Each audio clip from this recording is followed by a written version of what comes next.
do some sketchy shit. Do-da, do-da, hope I get away with it. Oh, do-da-day.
Hello, folks. I'm Dan Hollifield. Welcome to Last Man Standing. I have found the world's absolute worst brand of black electrical tape for doing anything automotive, hooking up a new stereo, hooking up a new CB radio or anything like that. It's just, oh my God, this is absolute garbage. It's like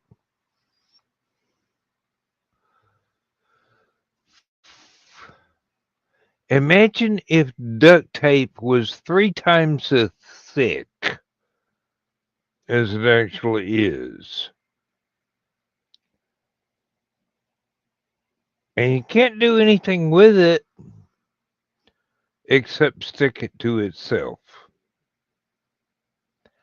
This is what I found today. And I have 100 yards of this stuff. And I'm going, oh my God, I'll never in my life use all of this. Why can't I have the stuff that actually works? End of rant. All right. I can't even tell you what brand it is so that you could avoid it. It was, let's just say it was out of the packaging by the time I ever used the first bit of it. This is not correct. But this definitely is. I have Richie with me tonight, and he is, although not politically correct, he is entirely entertaining. And if you have a werewolf fetish, this is your guy. Um, he is the expert. He knows even more than I do, and I've done research in 5 languages, only one of which I actually can speak and 2 of which I can actually read. But there you go. Well, if you count the Montague Summers book, technically that's like 6 languages just by itself. Well, it was the Montague Summers book, um, and I could read the French. I could puzzle out the Italian, and the Latin was kind of bordering on French, so I could read it, but I didn't know how accurate I was being. Um, but Montague Summers is one of those assets that people go, I bought this in college. I don't understand anything, and I'm going, well, um, stretch your mind a little bit.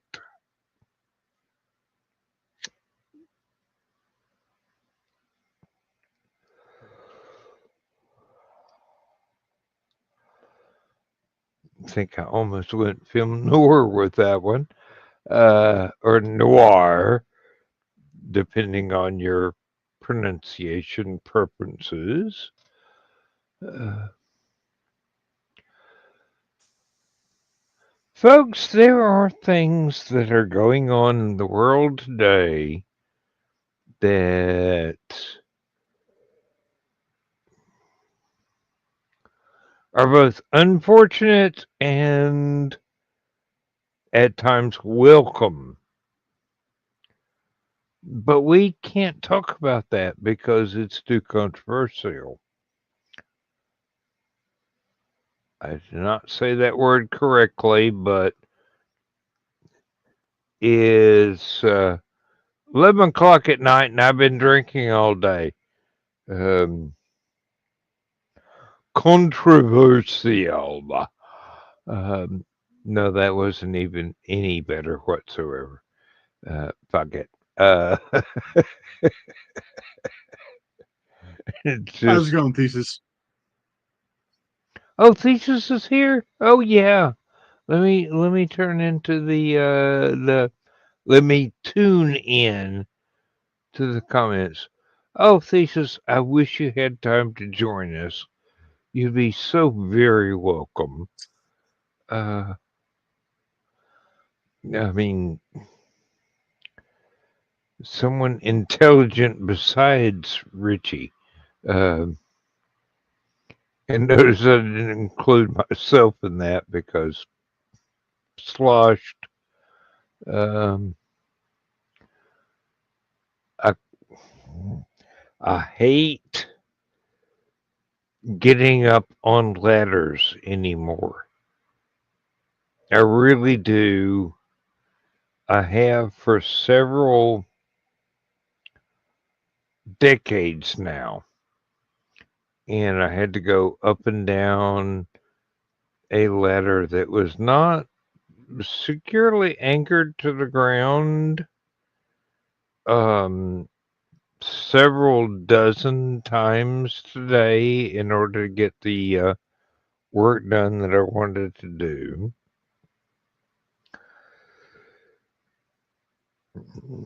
Mm, I know I still have to use ladders to do stuff to get up on the roof, which used to not bother me when I was a child. Um, Walking on a roof was like walking on a sidewalk. Nothing. No problem. No anything. And then climbing up a ladder and climbing back down, it got to be a little bit more frightening than it used to be when I was a child. Yeah, he I don't hates know. using letters. He prefers to use memos instead. I don't know why it got. I don't know why it got scary. It's just used to be normal. Now it's not. Oh, hey, Rob, Uh, you too. Understanding of our own mortality is usually what does it. So does it for me. Um, Rob, I would be glad to have you pop in too. You don't have to turn your camera on. I know you're too pretty for us, but you know, uh, the ladies would love your presence here. And Thesis, you got the link. You know exactly where you go, and that would be great. And actually, you're in Utah, so that's 3 hours ahead of me or behind. So 2 hours behind you. it's a reasonable time of night for you. I mean, 9 something, which means yeah, Carl and Donna's cats have put them to bed, and Lindsay is gone. Oh my God! It's almost 8 p.m. I've got to go to bed, and I'm going. No, my sweet summer child. Um, it's Saturday. Saturday. Sorry. Well, Rob. Was that Bay City Rollers crap? Yeah, Bay City Rollers. It was. I recognize it. Lindsay adores that group. Um, like to pop in, but I'm not long for consciousness on a really early schedule. Up really late tonight. Um, Top secret clown business. You understand? Yeah, I do. Um, Now, Rob, I haven't dropped comments on your last 2, maybe 3 videos because it's been one of those cases where this is great stuff, but I'm occupied with other things. And I just go, wait a minute, it's Atomic Snack Bar. I have to watch it. So I took time to watch it and I dropped a like. I hope that is doing well enough for you that me dropping comments is not needed. But oh my God, man, your show is just one of the most entertaining parts of my weekend. My Friday nights, you pop in, you drop the link, and it's right there. And I'm going, oh, I've got to talk about this in the green room. And then nobody in the green room knows what the fuck I'm talking about because they have lives that don't involve sci-fi fandom. They can involve sci-fi fandom, but not always. And it's just if anybody has not dropped by Rob's channel, Atomic Snack Bar, you really should, because there's a lot of content there that is geared for people of not only my age group, but younger and much older people that remember the stuff when it was either brand new or on something akin to Mystery Science Theater. Um,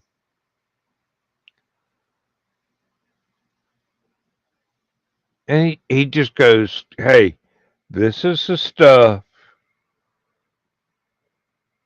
Here's what I think about it.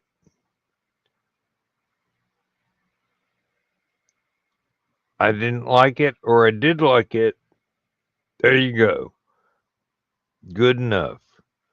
And actually, there's not much that he covers that he just goes, oh, this absolutely sucked. Most of the time, it's, this was kind of niche, but okay, or this was an absolute classic. Everybody needs to watch this film. Um,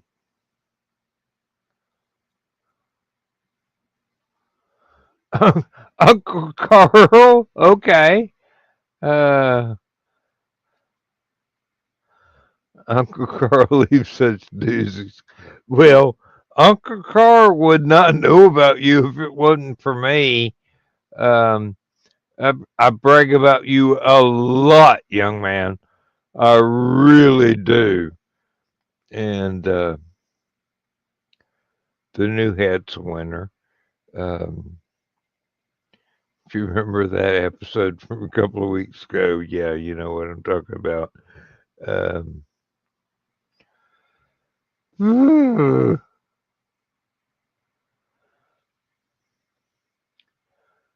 now, Richie, you've been working on a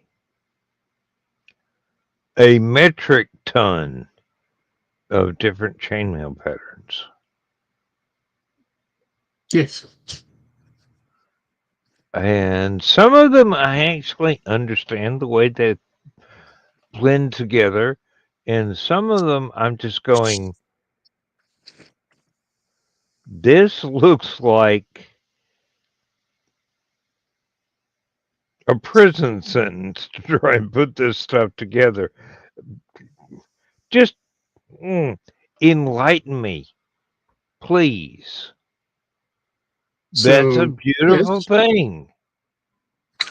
is a bracelet that is the same as well, it's a smaller uh, gauge and inner diameter Mm-hmm. than what I made for you, but it's the same weave that is the chains that I made for holding up the signs for you and Lucy.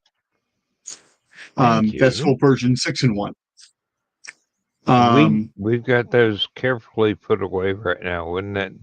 They will be making an appearance in October. Oh, well, thank you, Rob. Thank you. Several people ask about my work. They're demented. Thank you for referring them to me. Um, But this heart, yes, it's that that same heart. weave. That's, well, wait a minute. That looks a whole lot tighter weave. It is the same gauge as the chains I made for you and Lindsay. It starts off normal, and then there's a split, and then it becomes two versions of the chain that join back down together at the bottom, and then there's a couple more joining rings within there. Why the hell am I doing it that way when I can do it a much easier way? Because, actually, apparently I can't. I don't have an option to add an additional camera. But yeah, so this is that same full Persian 6-in-1.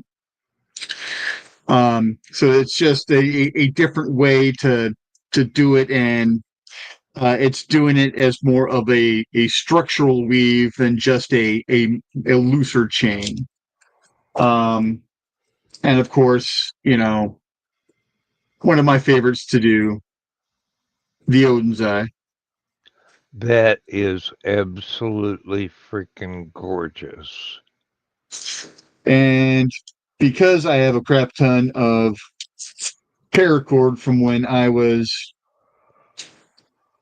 mucking around with paracord bracelets, way back in the old days. Mm-hmm.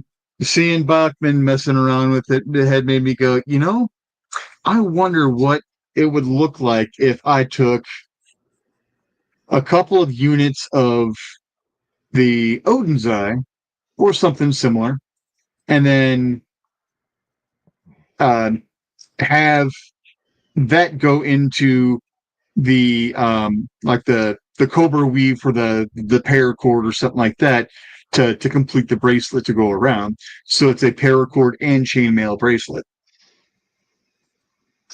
That is an absolutely intriguing idea. So I've got to find my jig. I saw it when I was unpacking things like just shy of a year ago. So pretty sure it's in the closet of crafting crap. But so yeah, I might dig in there later to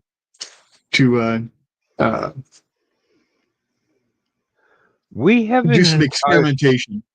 We have an entire room in the house that is the closet of crafting crap sort of thing. So do we. It's called my office.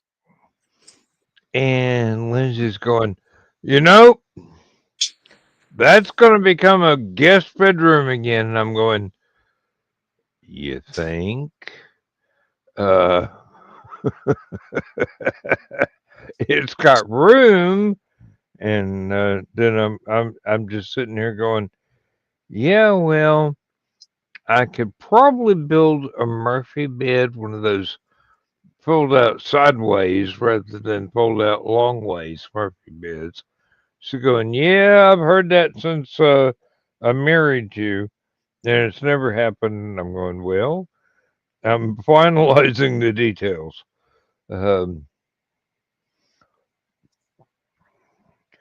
Could still happen, doesn't mean it will. Okay, because of Tucker, I rearranged things today. Today? Yeah. Well, not too much back there on my desk. So my curved used to sit over in this corner here that you can't see that I'm pointing off into. And then, of course, the camera that I'm usually looking into is on top of the curved monitor. So that's moved over. My drawing monitor is back up and running, and it is over where the laptop used to sit. And the laptop is where the curved monitor used to sit. Because since I don't have to have the two work monitors on the desk anymore, I've got room to get the drawing monitor actually on my desk. But the cables weren't long enough just to put it on the other side of the curve, so I actually had to move everything over. I ran into a too short cable problem today when I was dealing with a solar panel for one of the outside security cameras. And I thought it was about 5 feet longer than what it turned out to be. So I had to improvise. And now the camera is nagging me that, oh, the battery's full. Turn the charger off. And I'm like that's going to happen. Um, oh, Thesis. You interest me strangely. Um, our craft and crap room is in the spare bedroom. Don't ask why. There is a school desk and various ropes and straps in there. Not the green room. Uh, wouldn't dream of it, my son. Wouldn't dream of it. Um, fun is where you make it. Um, and life is how you fashion it. God, that sounded deep. uh, it's real early for me to get deep. Um, philosophical, yeah.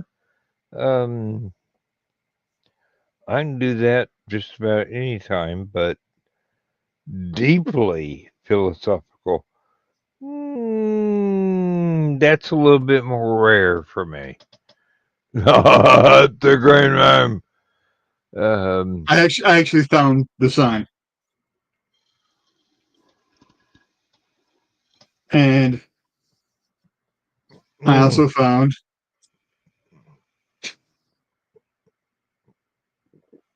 um, I'm not touching that, Richie.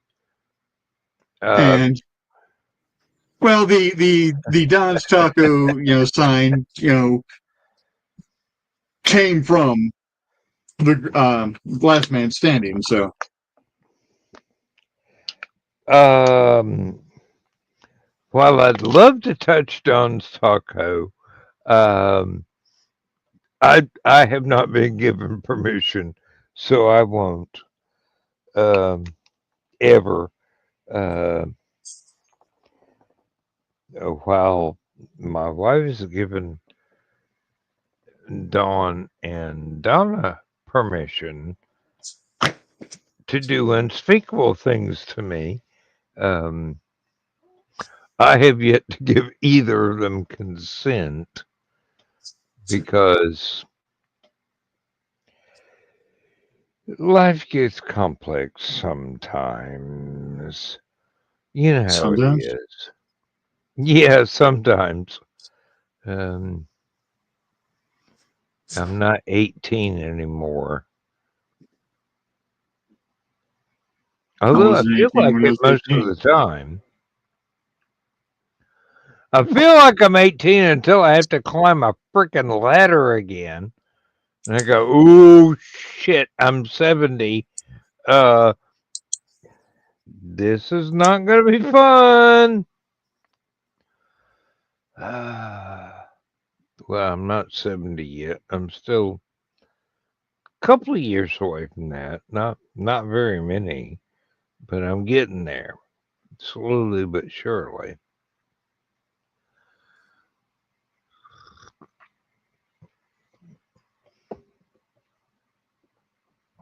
And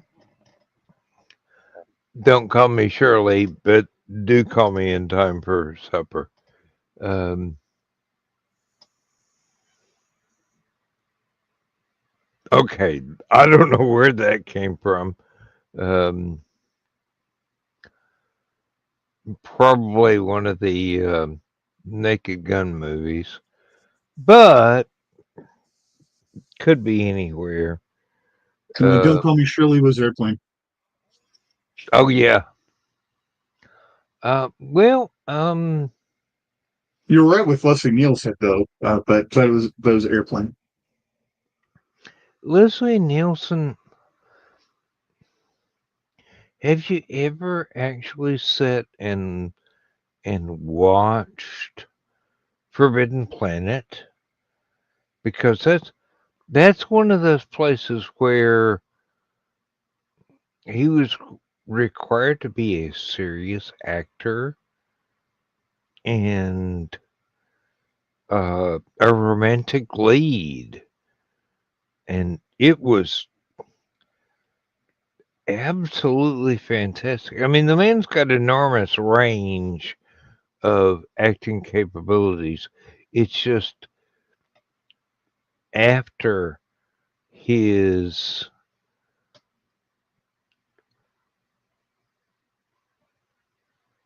big roles in Hollywood, he became best known for being a deadpan comedian in um, the well, there were a lot of movies that he was in that he did that. It wasn't just the the ones that people think of immediately, but there were others that came along afterwards. The And man was just a freaking genius. well, he did he did his job and delivered the lines that were written, and the film editors put it together in such a way that it was either serious or it wasn't. He did a great Scarlet Pumpernickel, and it was kind of silly, and that was where people got to see his talent for comedy come out for the first time, and that was way back in the day. Forbidden Planet, they got to see him as a serious romantic lead actor. Um, very, very um, could have taught Captain Kirk how to be a better Captain Kirk sort of actor, and he had a lot of other things around along the way. Um, a very varied and illustrious career. Um, Here's to you, dude. Um, Gave me not only hours but days of entertainment pieced together through various movie lengths. But yeah, it's not just silly shit. It's deadpan serious stuff. Some of it drama, some of it dramedy, and others it was just I'm I'm I'm tired of not being able to pay the rent. Let me do a absolute um Let me weird do ass another thing that police people story. don't expect. Yeah, police story movie. Yeah. Um,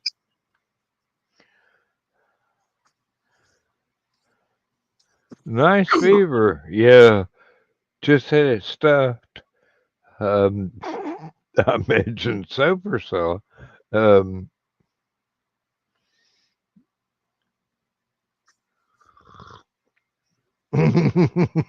Sorry.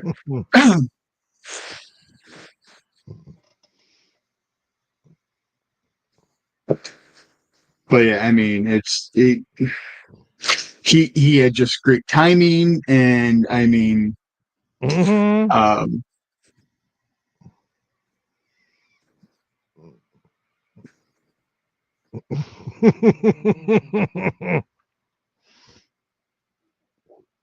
I know exactly what those lines are. Um, You yeah. ever been pushed in the mud, kicked in the head with an iron boot? Hey, Demi, have you ever been in a Turkish prison?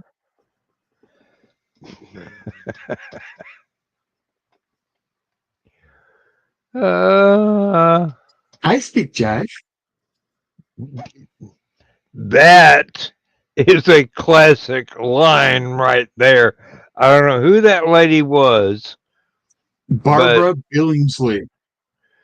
she deserves an award June for. June Cleaver. Oh my God, that was Jim Cleaver. Barbara Billingsley, June Cleaver, yes. Which is why it just makes it so much more. Oh, you fucking went there. You were really rough on the beaver last night, weren't you? Uh, yes, dear, but you didn't complain at the time. Um,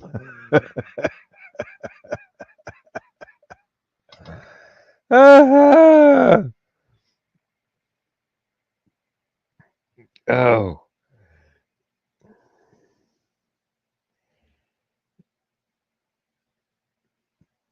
my brain just went in 75 different directions and none of them were clean, so I'm not going to say anything.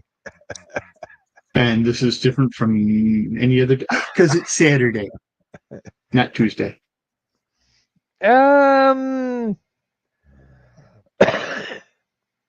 Not Friday.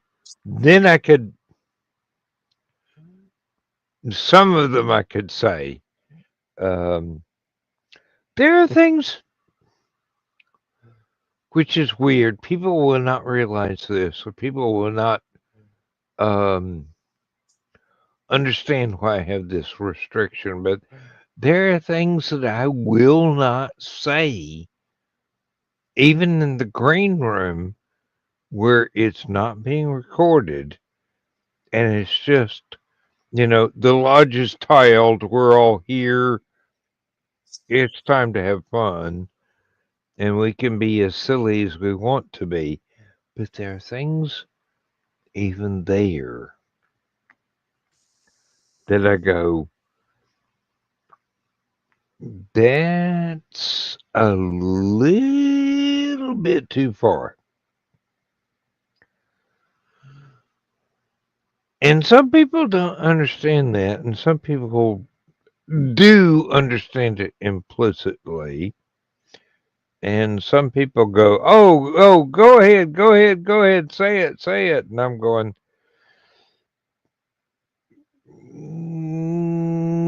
no. I want to keep my friends. That's why I don't pick on anybody really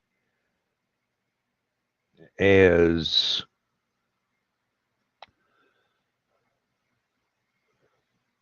there's a word there I'm looking for. Venomously as I could on Fridays because there are repercussions to things that you say that quite possibly may be witty, but injurious to someone's persona or personality or ego. So you shouldn't say them. And I try to tiptoe around that line as much as I possibly can. I don't want to hurt anyone. And even in the green room, my aim is to get people to laugh at not only my antics, but my wit and my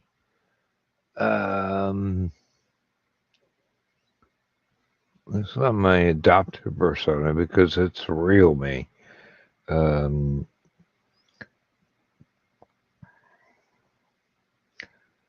My wish, basically, to be the most entertaining version of the real me that there is. Now, if you've ever been in the green room, you'll have to join Uncle Carl's secret humor group and apply for admission. It's not that difficult. Uh, you do have to prove you're not a robot, but that should be easy. And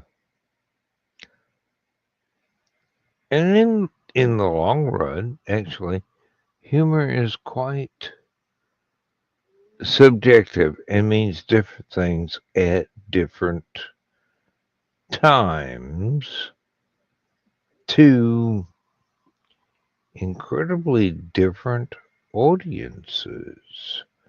What one set of people finds hilarious, others find, oh my god, that's tragic. And then others go, it's Tuesday. That'll do. You just had to figure it out for yourself. You really do. Green room is fun. It's no holds barred, no recording of evidence, and we can just be as freeform as we desire to be. Sometimes it works, sometimes it falls flat. Just depends on the night, who's there, what their sense of humor is like. No, I mean, you've been there, Richie. You know. Well, there are no written rules. There may be some semblance of unwritten ones that are not easily enunciated. So I can't tell people what those are. Well, I mean, there pretty much is one really, well, two rules, really. I mean, go in there with a thick skin and don't do something to intentionally be offensive. If you're And unintentionally offensive and someone points it out, stop. mm-hmm. It's as simple as that. I mean, it's you. There's a lot of grace given. It's but you kind of have to not be an ass. And Unless that's we part of the act and it's something understood by everybody else and they just run with it. well, there's a difference between being a goof ass and being just an ass. All of us are kind of the goof ass because it's we're like siblings. we're picking at each other. We're stuff like that. So we're we're being goof asses with each other. We're not sitting there and dropping slurs or anything like that. And when we see that unless you've been drinking, and then it's this kind of slur, not the bad kind of slur. But it's and Thesis has a good point here. Sometimes the green room is more therapy than comedy. And yeah, that's because we're treating it like it was Callahan's Cross Time Saloon.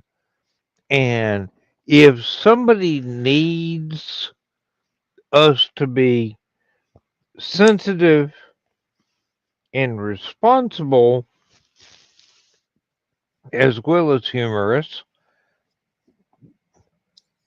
we have no problem doing that.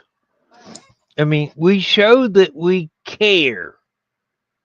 There have been several difficult times in my life that the green room has gone, hey,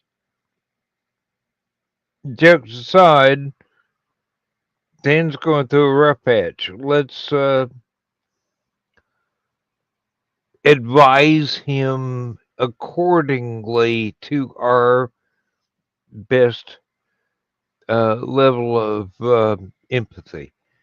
And, I think I said that entirely correctly. worked for me. Yeah, really. How you might, Jimmy? Wait a minute. That's not coming through. There we go. Nope. There we go. Hiya, Thesis from Mike Jimmy. Come hang out once my coffee's done. That'll be great. That'll be great. Well, we're still waiting on Thesis too. Yeah, you're up ass early, Mike Jimmy. Well, he's always up early. I mean, I watched some people touring Amsterdam today, and I'm going, if they run into Mike Jimmy and he's not somebody they know, I'm gonna be really obnoxious to them for not knowing Mike Jimmy. How about you? Yeah, well, doing well. Just finishing up evening stuff before hopping on myself. There we go. Now we're caught up with the comments. Yeah, Stupid Clock is about I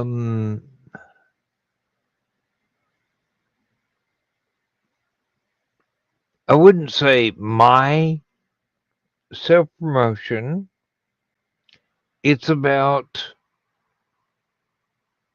when well, not Stupid O'Clock, but Last Man Standing.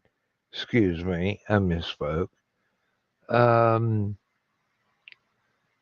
Last Man Standing is about when Stupid Clock winds up with unfinished conversations.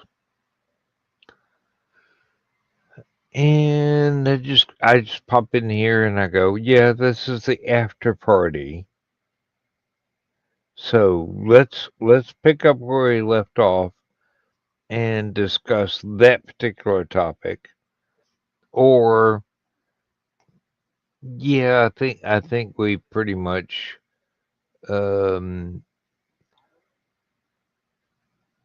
resolved that particular topic. Let's just have a good time for a little while, and then we can all go to bed and sleep soundly, and there are people like me that never sleep. Except on camera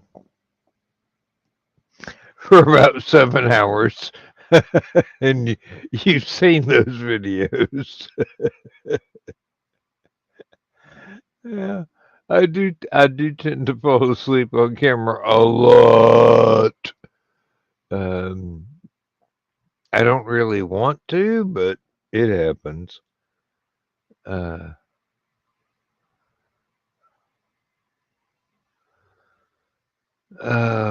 Private chat. There's something in a private chat.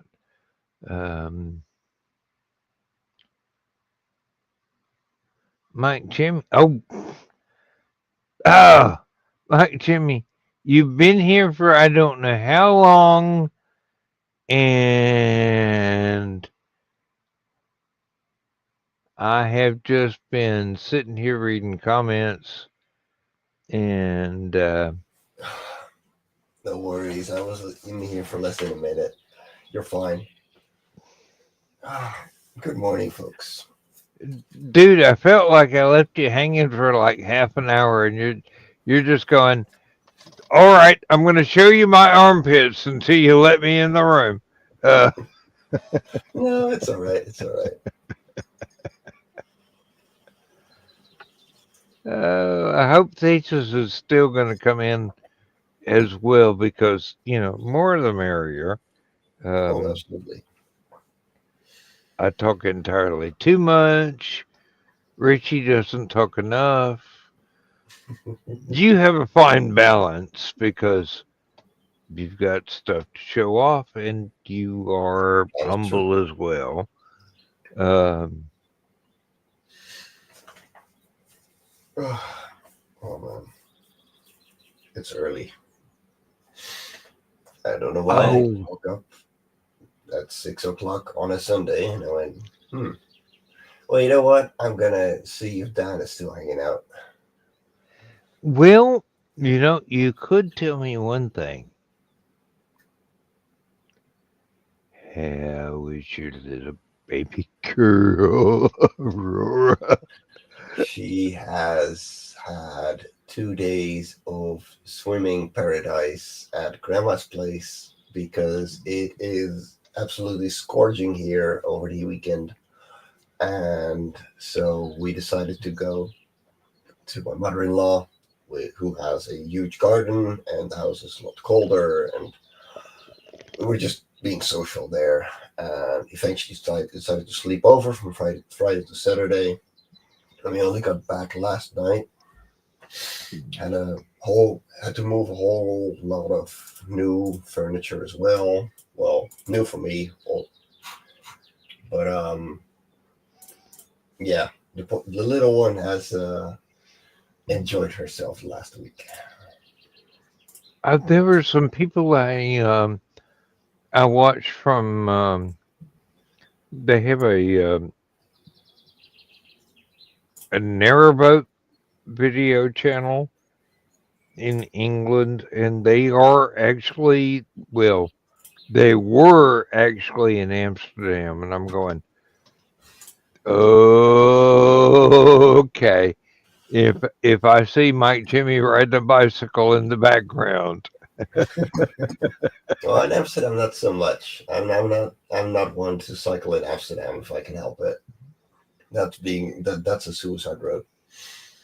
But well, they were all over the place, but they were basically doing vegan food stuff and wandering around, and the guy's a musician. He does all the music for their channel. Sort of like I do for not only mine but other people's. And and then his girlfriend is like, oh my God, if this woman is not an elf, I don't know who the fuck he is. She's just teeny, tiny, pixie-eared. I don't know. And they says thank you for coming in. Hey. Uh, Speaking of girlfriends that look like pixies, yeah. Oh my lord.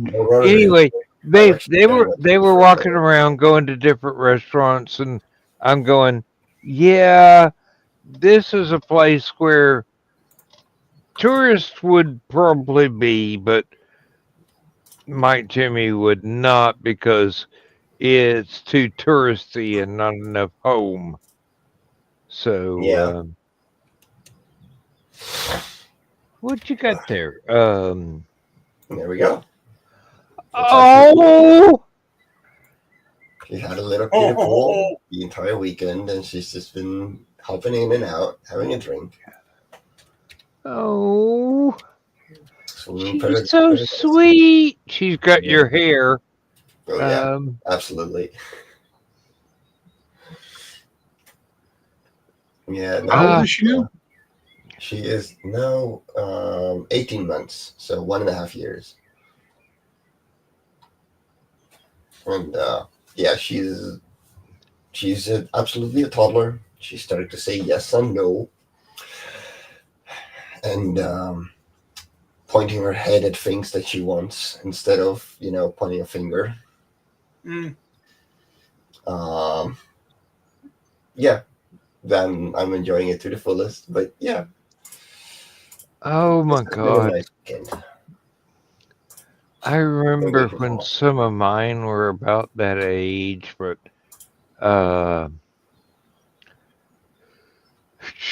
now they have their own cars and houses and children, and I'm going, it went by so fast I didn't get to take pictures. Yeah, no, it flies by. It does. It really does. I mean, I've got a daughter that's almost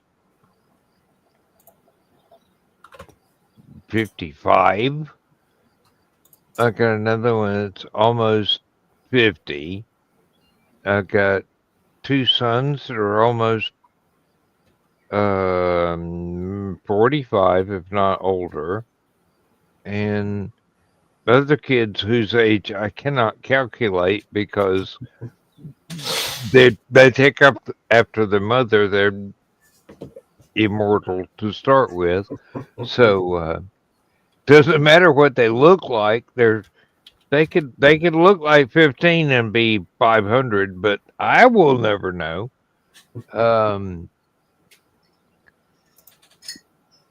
Seriously, and then there's the grandchildren and the great grandchildren, and God help me, the great great grandchildren. I'm just going, I ain't changing them diapers. Y'all do it. I've done my daddy duty. Exactly. It's y'all's turn.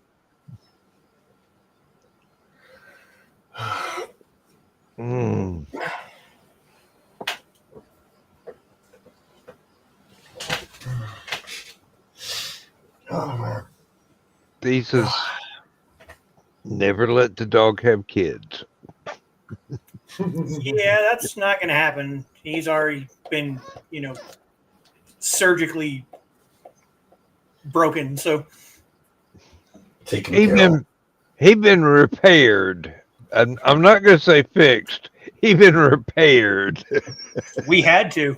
When we signed the paperwork, the adoption paperwork, we legally had to go and get him fixed because. Mm-hmm. Yeah, and then the first day home, he popped like 2 stitches, which was a mess. Yeah. Well, if you didn't have him fixed, he'd be running for governor now.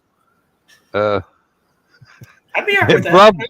probably would do a better job. No, it's Mm. I've actually been very busy. So last week I did a study.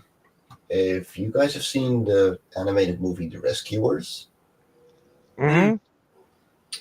the dragonfly in there has exactly the kind of flight that I want for the bug character in the pilot. Hmm. So I've been doing a full study on it, and so I finally have down how I want to animate the wings for the pilot, which means that I can finish about 4 scenes Hmm. because everything was Nice. done except for the wings.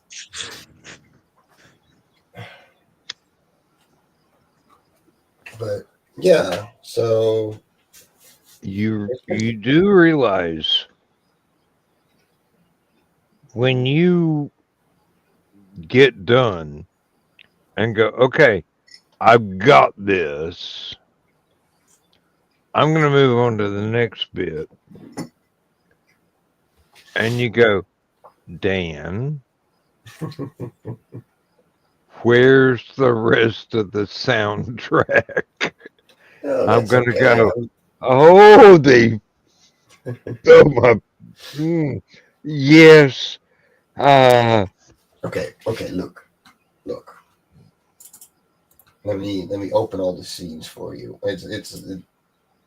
I've got a while to go. The pilot is not. There we go.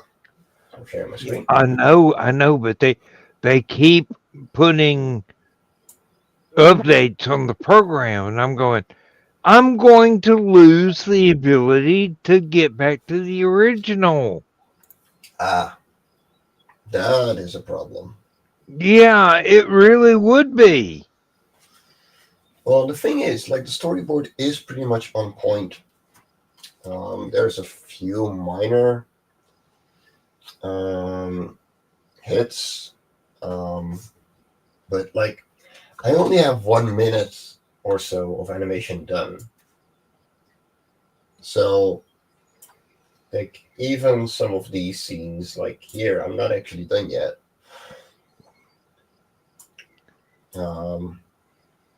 You're gonna have to hurry up. I'm gonna die sometime within the next 20 years. I don't want to take 20 years, but it's 9 minutes of animation. Do you know how much that is? Yeah, I do know how much that is. That's like 10, 15 years worth of work for one person. 28 times. Oh, wait.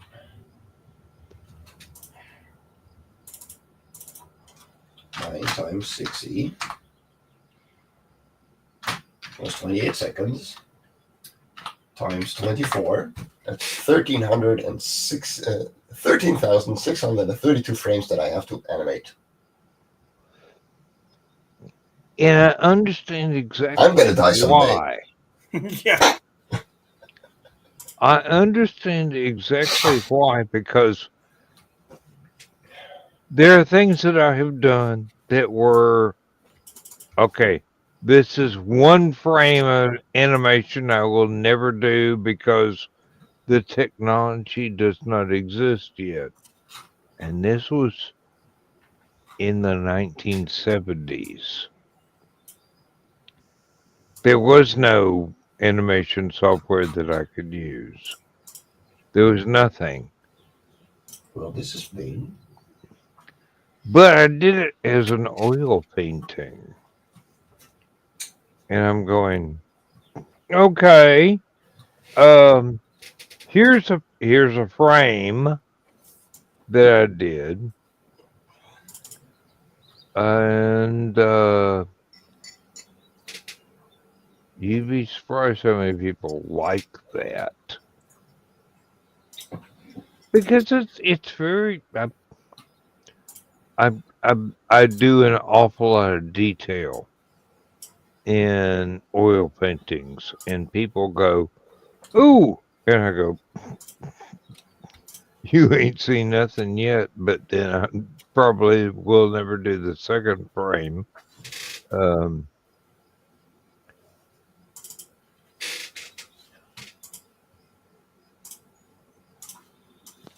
There we go. oh, no,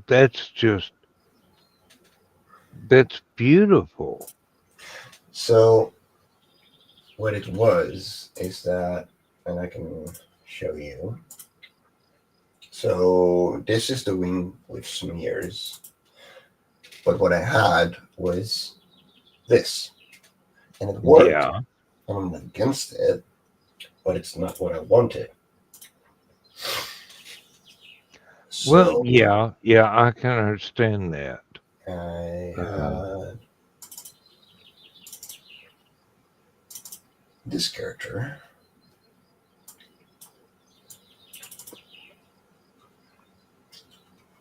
And so every single frame, I copied the lines that are moving the wings, trying to understand what they are, and I put a little note in there. oh, yeah. Um, So especially the expression in the eyes. I'm so fucking tired. I love this character. He's such a small part of the movie, but he is adorable. But I could apply that to where was it? There we go. To this. Oh, Jesus, it's gorgeous. Yeah, the background is the easy part. Well, of course, the background is the easy part. It's the character interaction in the foreground that really drives you bonkers because you can reuse the background over and over again for different bits and pieces. Oh no, you completely understand how I do backgrounds. Like, not at all. I absolutely do not reuse things. Um, I'm a background You concentrator. are complete madman. No, here's the thing. Those backgrounds are easy for me. That's not what takes time. Like, Foreground stuff is very difficult. so even here, those trees don't take time. Like, the entire background is nearly nothing. Says you. No, like the line work, yeah, that's quite a bit of work, but really, the colors that too. one frame would take me about 6 weeks without the animation. And that's the thing too. Like, I have a perfect example of what I want the scene to look like because I already did that. Because I go to do. You are approaching animation the same way I approach a static, one scene oil painting. There we go. I mean, you do a single frame, and I go, yep, this is a single frame of something that if I were moderately talented, I would do as an animation. But no, I'm not moderately talented. I'm just an oil painter, and here's this. So, And people get treated to what I try and do is an action scene. Thank you, Keith Laumer, for ruining my entire life by going, oh no, it's got to have this, it's got to have that, it's got to have another thing. And then it can be cut in half to be a paperback book cover or something. But yeah, I do, and you've seen my work. Yeah. You've seen what I do, and it's 90% of it is just a single frame of what could have been an animation, but never will be, because I don't have your patience. I don't have your talent, and I work on 11 different things at one time. I have an awake baby. I will have to sign off soon. Oh,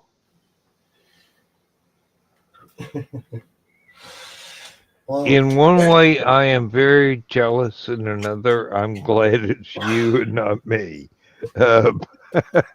it's 6:45. She's not. It's normal for her to wake up at this time. Yeah. But Believe me, I do understand. You do oil painting. Do you know how much patience you need for oil painting? I don't have that. Well, I'm pretty quick and dirty when it comes to art. It might take like 2 weeks for the paint to dry. Yeah. Or 3. Yeah. Yeah, and then you go into your next layer. I can't. Like, I want it done. That's why I stick to like black and white pen and ink. I'll do digital coloring. I'll do some watercoloring, and I do colored pencils, because colored pencils are fun if you know how to use them properly, and you got good ones. But all of those are instant. I'm not one for painting. I've done one Bob Ross workshop, which was fun because I like wet on wet. That was fun. Good Lord, oil paints are not for me. Or acrylics. Oh man, acrylics even more. No. Acrylics, you've got like 6 hours before it's dry. Yeah. Oil, it can be wet for weeks, 3.5. depending on the thinner that you use for the oil. I have one painting that I did. I actually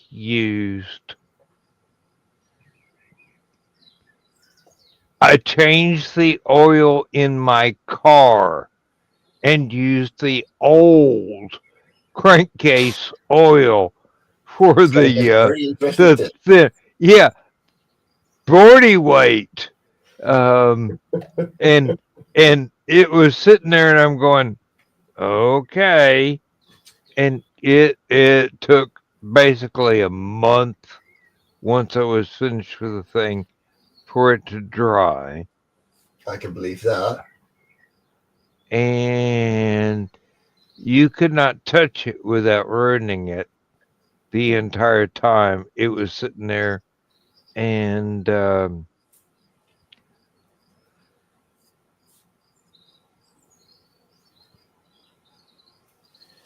it was one of those things where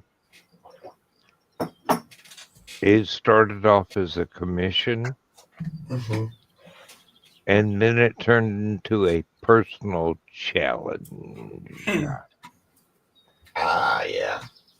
How can I do this the way I would be proud if my mom enjoyed looking at it. This is my standard. My mom has been my best art teacher my entire life. I mean, I've been to college. I had art teachers. I had, I paid for their services. I had their classes, and then I go back and go, So how would mom do it? Mom, is this okay? I mean, seriously, my mom is I wouldn't say the world's worst critic, but knowing her work my entire life the way that I do, I'm going, if this does not live up to her standard, I'm seriously on the wrong path for my life. And sometimes, not always, but sometimes I get it right. Well, here's the thing. Like, even if she has, if there's a standard that you want to keep up with her quality, don't forget you have your own hand, you have your own style, you have your own standard as well. Yes, I do. And she and I have agreed that I will never work to the naturalist photorealist that she does on some of her stuff, but there are other things that she does that I can not only live up to, but this is going to sound like bragging. I can exceed her standards, but it's not in her. It's not in her wheelhouse. It's not in her arena. Because you have different things that you enjoy. Well, you've seen the Jimi Hendrix conversion from a sepia tone album cover to a 2 by 3 foot full color painting that I did that Dawn turned into a puzzle, and I'm going, yeah, fucking thing took me 3 days, which seemed like a long time back in the day. And really, 2 days of that was doing the blocking it out and trying to do it on a grid pattern, because there was no way to transfer the original album cover to poster board. Well, that's the thing. Like, I can do 15 hours making a beetle, and yes, this was a commission. And, like, I'm going to have people that absolutely would detest doing this for 15 hours. And there's things that, like, I'm not going to be happy doing a full cityscape. It's not my thing. Oh, please. Yeah. Give me buildings, give me vehicles, give me technological stuff. I can do that in half an hour. Give me a person. That's going to take months. Exactly. Like, and that's the thing, too. You know what a person needs to look like. There's a very different standard there, even as a starting artist, even as an established artist, compared to what something fantastical can look like. when it comes to fantastical things or imagined things, you can derive from real life, but there's always the suspension of disbelief, if that's Mm-hmm. yeah. So you can cut corners. It doesn't have to be perfect compared to I'm making a portrait for someone that has to last their entire lifetime, that they have to agree on, that has to look like them in a setting that is according to their wishes. And and everybody has to be able to look at that and go, oh, that's that person. Yeah, That's a whole different standard. exactly. But I really have to help because I have a little girl that is waking up very badly, and I'm gonna go make breakfast for her and her mom. So I will see you guys hopefully next week. We'll see. But yeah, take care, guys. It was fun. Thank you very much for being here. Yeah, always a pleasure. You know that. I just don't And always have the chance. you have a great day. Take care, ladies. Bye-bye. Yeah, he's absolutely right. Doing covers, like a book cover or something, versus doing a portrait of someone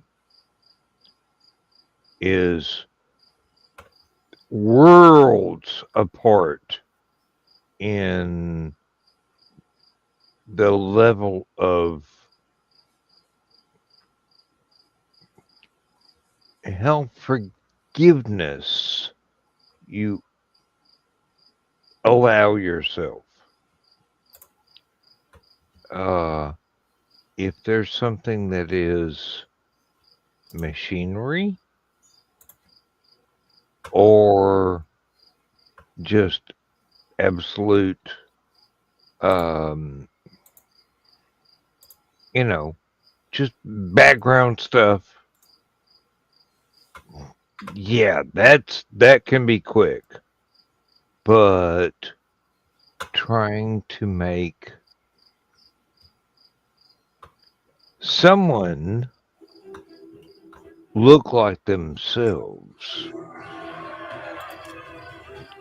that is a level of detail and skill and effort that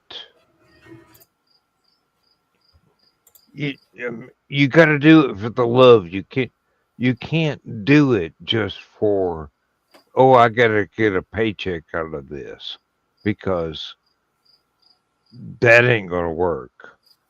You're not going to have enough time. It's like La Gioconda.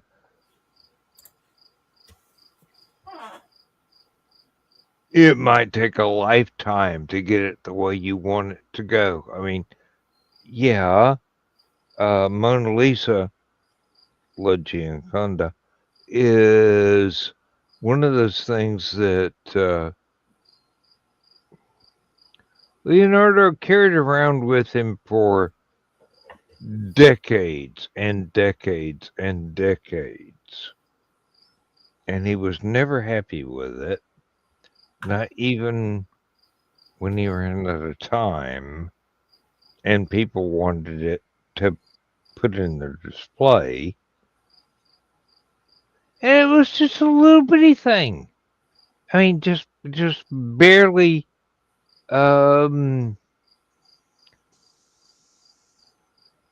you ever seen the original? It's tiny. It's just barely. 12 by 14, I think. And it was on a wooden panel, not just canvas. It was on wood.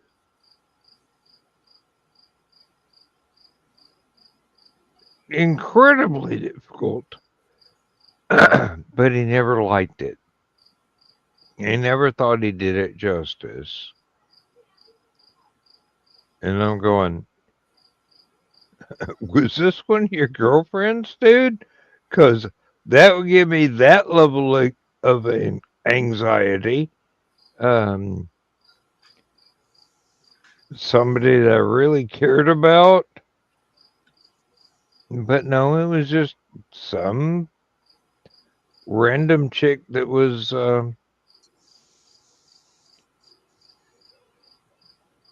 really cute, and he wanted to get right, no matter what. So he kept redoing it and kept redoing it and kept redoing it. And it's become one of those classic examples of this is art and not some Bauhaus thingy. If you don't know, Bauhaus is experimental stuff. Bauhaus made Andy Warhol look like a traditionalist painter, and he was only a photographer. So, yeah, art gets weird. Art gets really weird, especially when the styles mix or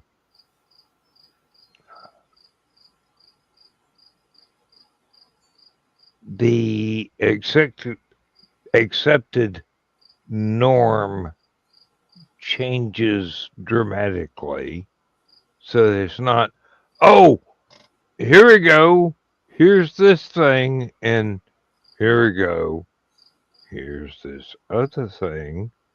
And Lou Reed is in the background going, and the color girl saying, doot, doot, doot, doot, doot, doot. Yeah.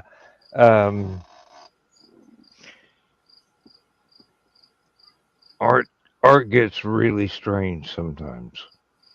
My wife is going, why don't you paint more often? And I go, because the style that I use is very time consuming.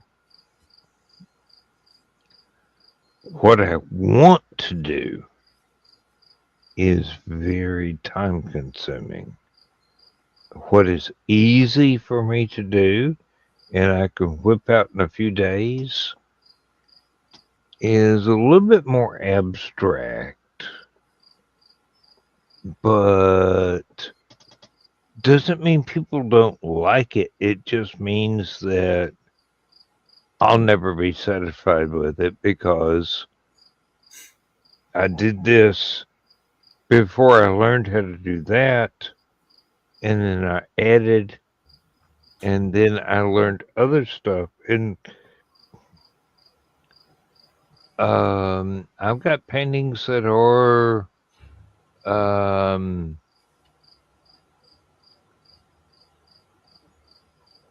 by 2 feet. I got paintings that are 8 foot square. And by the time I finished both of those, I had learned so much more that I could have done it better both times. But I didn't know. I learned as I went on. And the paint dried. So it's done. Once the paint dries, it's done. That's why I like oil. it will not dry for a long time. If you're careful, you can still go in and go, ooh, that blue should be a little bit more reddish blue. And you can go in there and you go, here we go. We mix it. We spread it out a little bit further, and Bob's your uncle.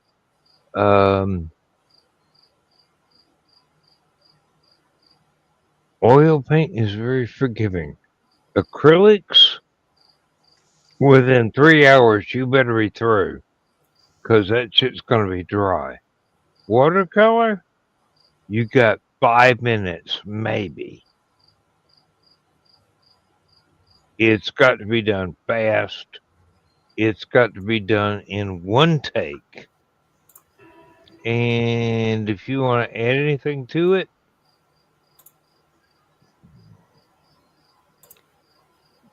good luck. Just absolutely good luck, because 15 minutes, it's dry. It's ready to put in a museum if you're that lucky. Mom never liked using watercolor, although she's done some very, very good watercolors. She hated the fact that it was not something she could go back and modify later. It had to be done right then. Different paints have different drying times. It's one reason why I do like digital, because there ain't no paint. It never dries. You can change it any way you want to at any time.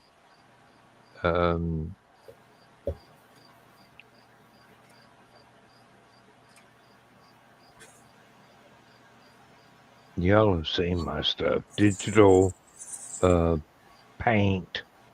You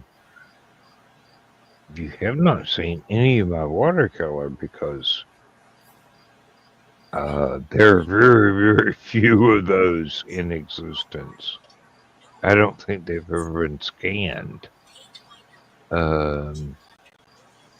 Oil paint, yeah, but you've only seen stuff I've actually decided was finished and let dry for a month or two before I ever put it in a scanner.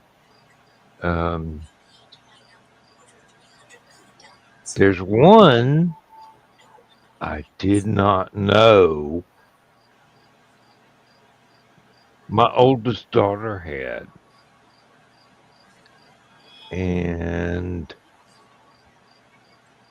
I thought it was gone forever. I knew I'd done it. I knew exactly what it was. I couldn't recreate it. And she goes, "Hey, remember this?" And posted a photograph up on Facebook. I'm going, "Oh my, yeah, I do remember that.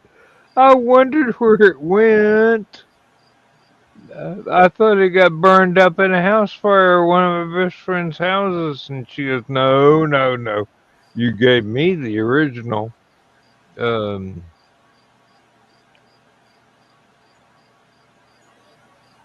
And there are other things that I have done that have vanished into the mists of time. There's one thing, a firefighter living a couple of doors down from me in an apartment complex, he bought, and it was one of those sci-fi works that I did that I'm going, Okay, I know it's a painting, but I'm designing a faster than light drive into the painting so that I can get the faster than light drive in my mind and use it in a story later. Beautiful thing. And if you were into astronomy and different magazines at the time, you could use the starfield to actually date when the painting was done, because that starfield will not reappear within several 100,000 years. Those stars will never be in the same place again until a long time from now. My motorcycle jacket, I did the same thing. I used a star chart and painted in the constellations for that particular day. It took me 2 months to do the entire painting, but if you look at it, you know exactly when it's supposed to represent. And it was June or July of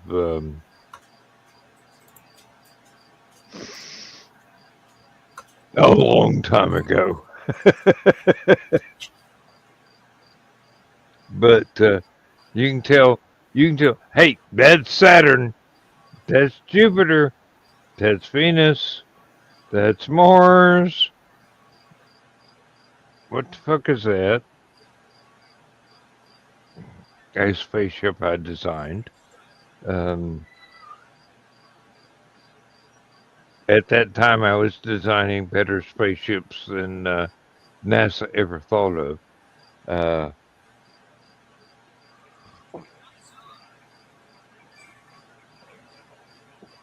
But I am a science fiction writer, so I put way too much thought into everything.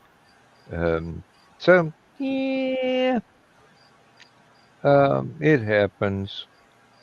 And in the middle of it, I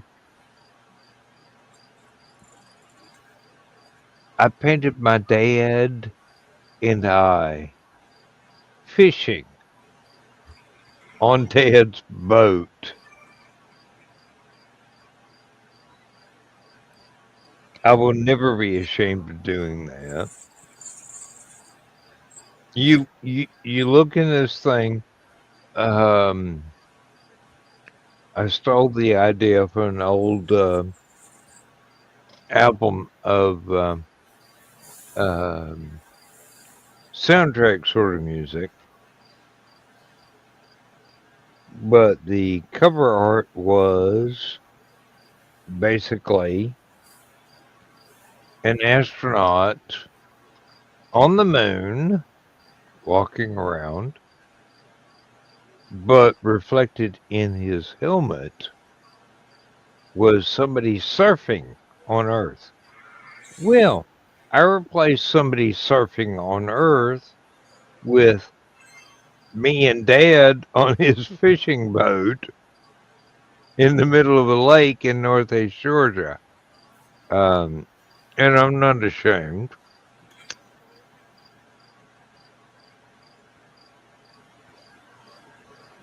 If you ever see the jacket, you'll say, that's Dan. I don't know who the old guy is, but it's got to be his dad. Yeah, and it was a time capsule basically.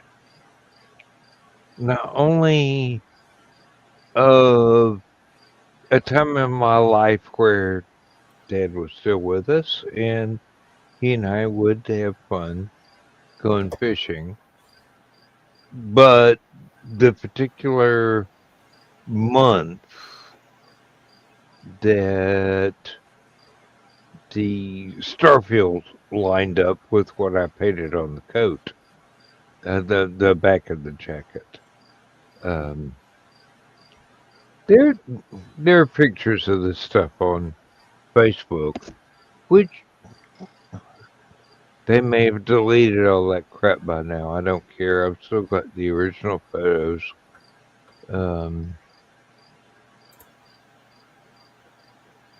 It's incredible workmanship. I'm quite proud of it. And I'm really pissed because I got too fat to wear the damn motorcycle jacket anymore. It's too freaking small for me. It'd be like Richie trying to put on a child-sized t-shirt. Ain't gonna work. And yeah, as long as I don't try and zip it up, I might be able to get away with wearing it at Hallowcon. But no, if I try and zip it up, that zipper's going to be busted. I'm way too mature for that now. And by mature, I mean badass. I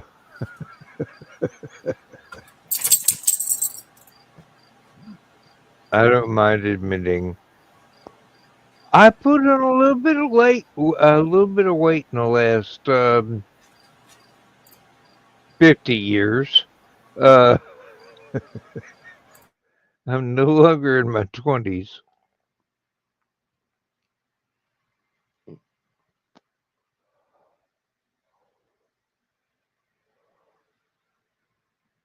I'm just sitting here going, oh, what's the closest parallel?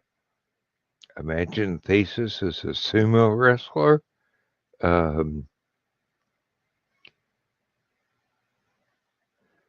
do that with Richie. He's already a sumo wrestler.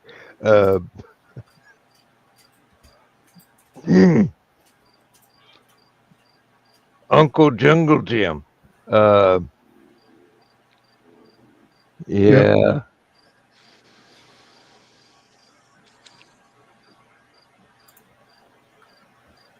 And actually having met you, Richie, I'm going, you have visibly lost a lot of weight. Yeah. I mean, this shirt alone, it's almost like I'm wearing a tent right now. When I went to get my shoulder done,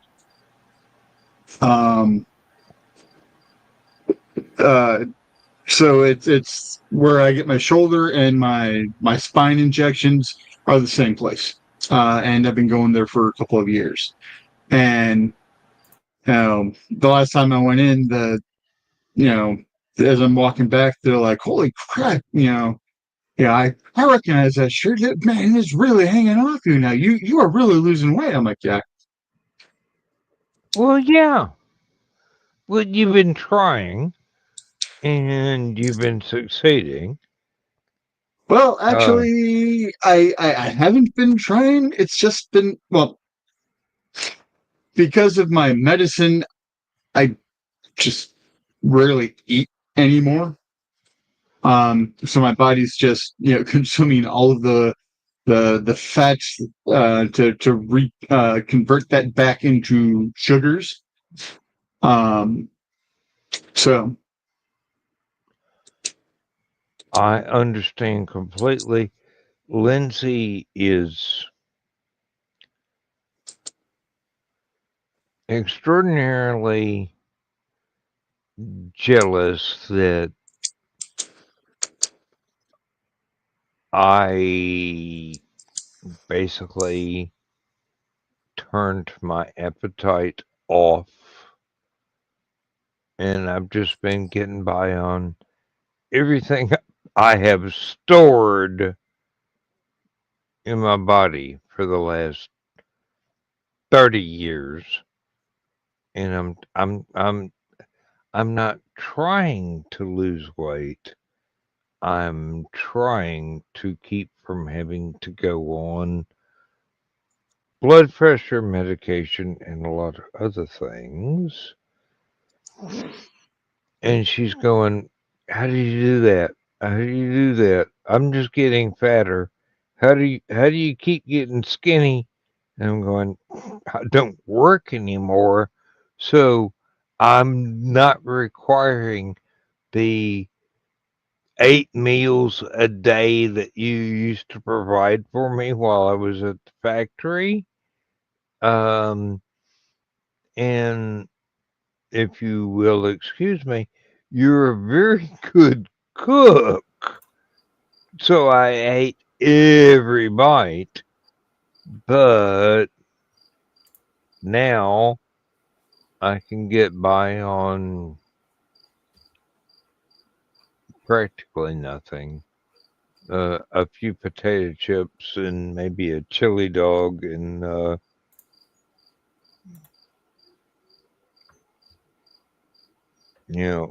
lot of beer, which doesn't help me lose weight, but it is being hydrated. Um, it's just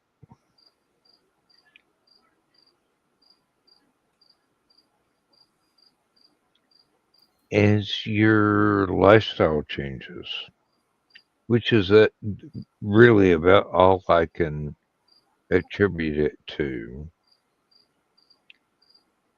As your lifestyle changes, your diet changes, and it can be extraordinarily health conscious, or it can be same old junk that you used to eat, but now you can't eat so much. Can't have 5 chili dogs a day. One will do for about 3 days.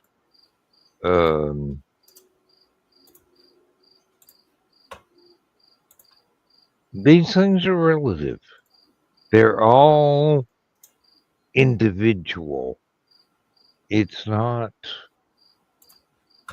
that I'm trying to get thinner.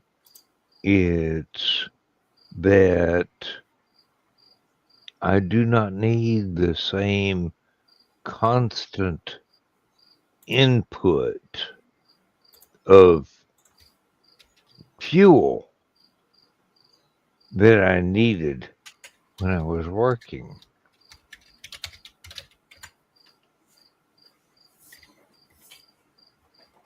And once my body realizes that,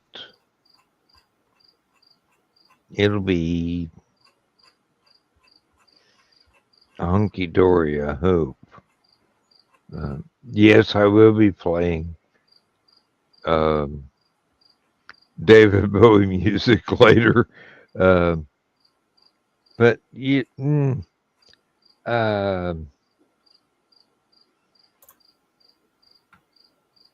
wish I could get pumped, but that would require actually getting out of the chair and doing some exercises. And that don't seem quite likely. Although growing up on the farm gave me a huge head start. So I've got that going for me. But being more sedentary now is a bit of a setback. But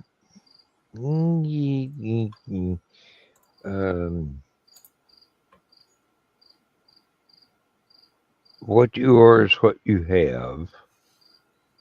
And what you do is what you become. Oh, that sounded deep as fuck, didn't it? Um, yeah. I wonder how much more I am going to start dropping now that I actually have time to go out and, walk. Build up endurance, start drilling again. Well, Richie, I do believe that you could you could conceivably outperform many of the most athletic among the people that we know, and still not be pushing your limits. Oh, no. I've got practically nothing anymore. I mean,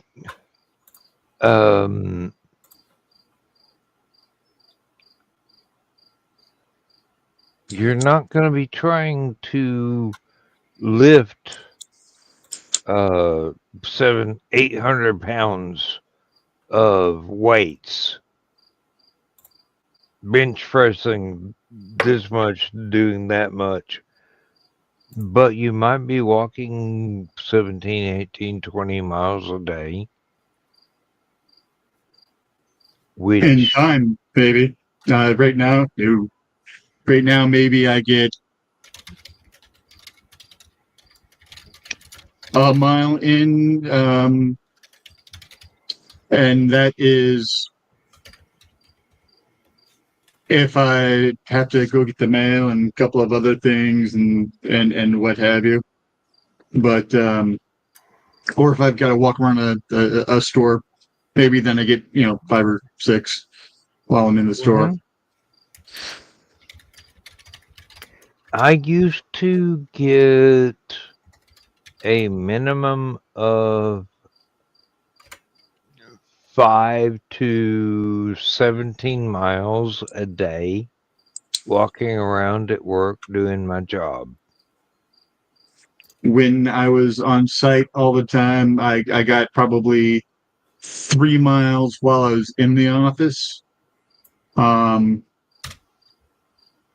Unless I was in a class all day, then maybe a half a mile while I was in the office. And then a mile to the bus stop at night and a half a mile from the bus stop to the office in the morning. I still put in a lot of steps every day. Matter of fact, I think I could probably walk thesis into the ground. Probably.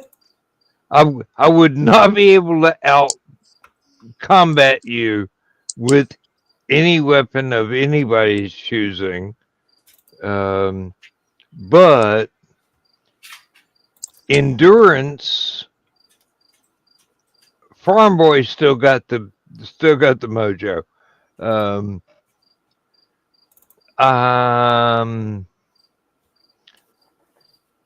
I'm comfortable traveling on foot for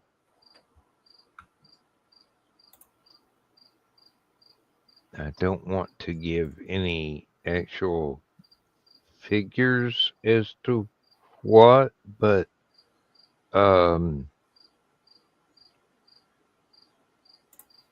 10-mile walk I wouldn't notice. Except when I had to go home and I'm going, I want ice cream. And head towards the house. I hope I got ice cream in the freezer. I hope my wife hasn't eaten it all.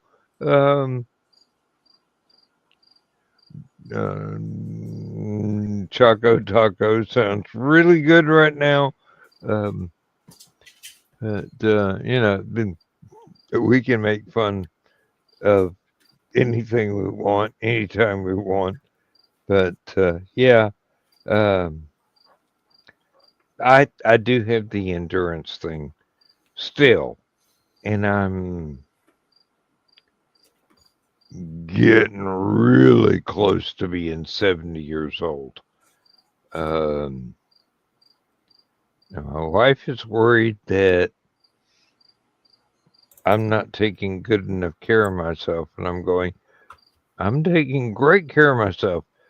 Your cooking is making me fat again. Um, but I don't mind because it tastes good. Uh, oh my God. Homemade curry by a British woman? If you can take the heat. Mmm. Tikka masala? Yes. Uh, mm. There are so many things, and there are things I like to cook that she doesn't like to eat. Um, Clam chowder, um, oyster stew. She will eat a little, but not a lot, and I'll go more for me. Gulp, gulp, gulp, gulp, gulp. Um, some of the barbecue that I do is like she lived in New Mexico, and some of it is too hot for her, and a lot of it is too hot for me. But I do it anyway. Um,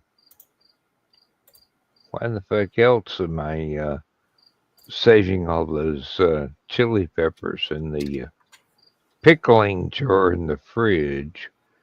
I gotta empty that thing out and start all over again because all of it's turned absolutely white, being bleached out by the vinegar. Um, you can't tell what any of those peppers are. Some of them are jalapenos, some of them are habaneros, and some of them are God only knows what those things are.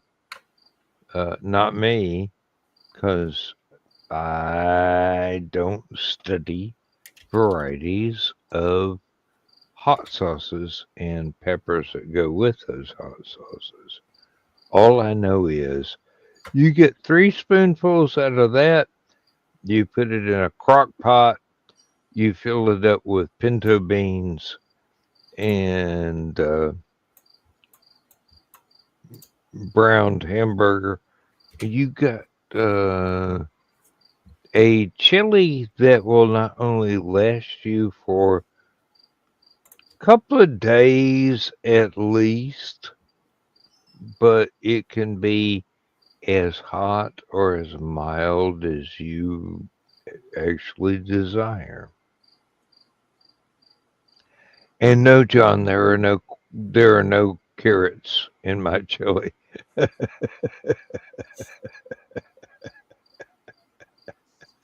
He's never gonna live that down. Um,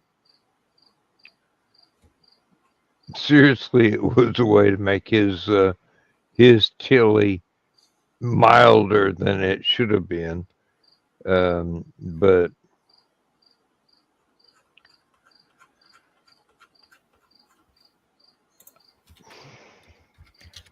I did actually win that chili cook off by going, well, this is mild. Um, Here's a list of ingredients unless you're allergic. Stay away from this. And his list of ingredients was peppers, I grew. He grew. He must have been pissed off the day he planted them because they were plenty hot. Which is the old lifestyle about if you got a garden and you're planting chili peppers, if you're angry, the peppers will turn out hotter. I never subscribed to that, but If you're angry and you know it, plant your peppers. exactly.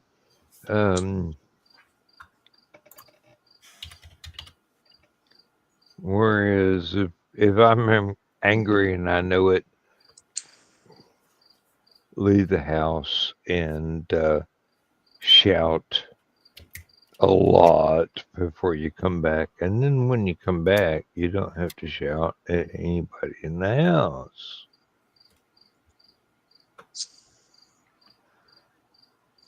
That's one thing I miss about work. I could walk around and just explode with anger.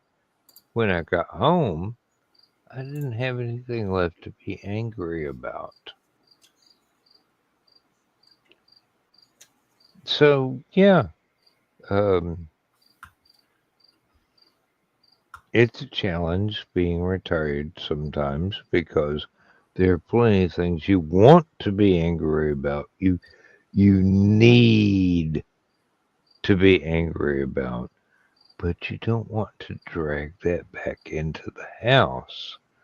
You don't want to upset your beloved by being angry about things that she has no control over, and neither do you.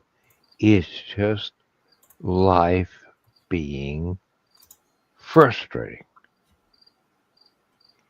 It's very easy to be angry about stuff you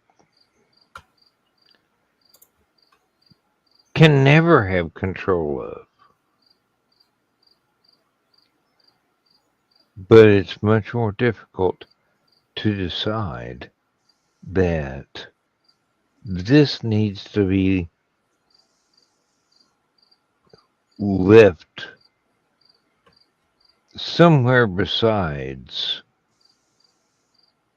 in the environment you share with the woman that you love, or, well, anybody that you love. You just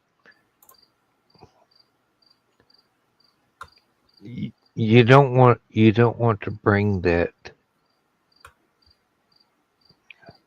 not only negativity but Toxicity. toxicity. Yes, that's a good word for it. You don't want to bring that back in the house. You don't want to bring that back into the family dynamic. You don't want that to bleed off onto your wife. You don't want that to be impacting the dog. You don't want that to be something your cats have to deal with. I don't mind if it just impacts the dog. Bella pisses me off. well, I mean, if the dog pisses you off, it's fine to tell the dog they're pissing you off. I joke. Well, I mean, seriously, I'm talking about outside influences that you have no control over, but you seriously don't want the frustration of that to negatively impact the people and pets that you love. So you Misty want started to spiral earlier. So I'm like, honey, is it something you can control? No. Is it something I can control? No. Is it something that us freaking out is going to make better? No. We need to just, kind of zen. Mm-hmm. This is where steam needs to be blown off. And by coincidence, Thesis knows exactly what exercises are best for blowing off steam. There are quite a few of them, And focusing on useful things, skills that can help in emergencies, and skills that can help cope with future instances of steam that needs to be blown off. Um,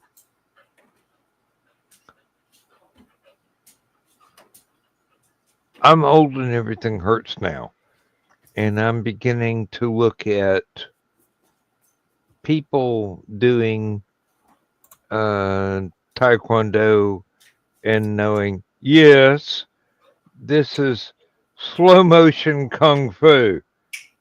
It looks like fun to me.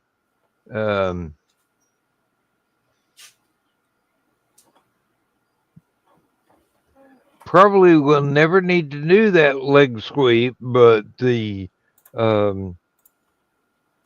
arm sweep does look like something that would help my mobility issues.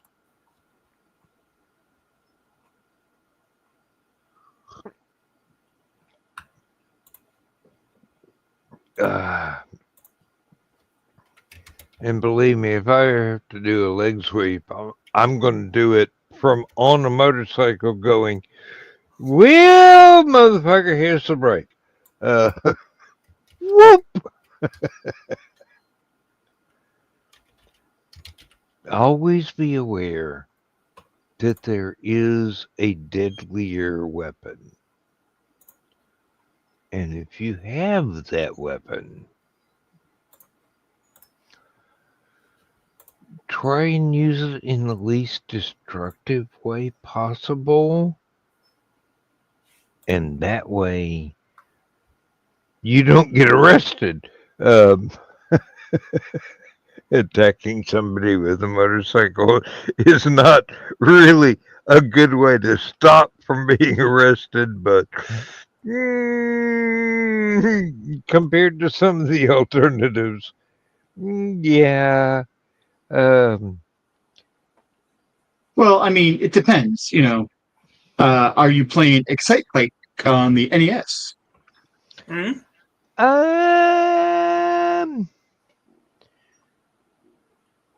I'm thinking more. I don't really want to be John Wick, but I know. do understand how anything I can touch is potentially a weapon. Now, there are a lot of people that don't understand that. There are a lot of people that don't understand that. A broom, a mop, a ladder. I will argue that there is really only one weapon. Your mind. Everything else is just a tool. Mm-hmm. I will not argue that with you. I agree with you 100%. I just fine tune the definitions of tool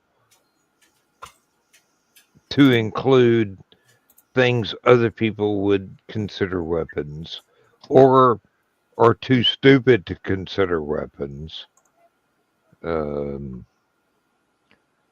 Larry Niven has a story about the deadlier weapon And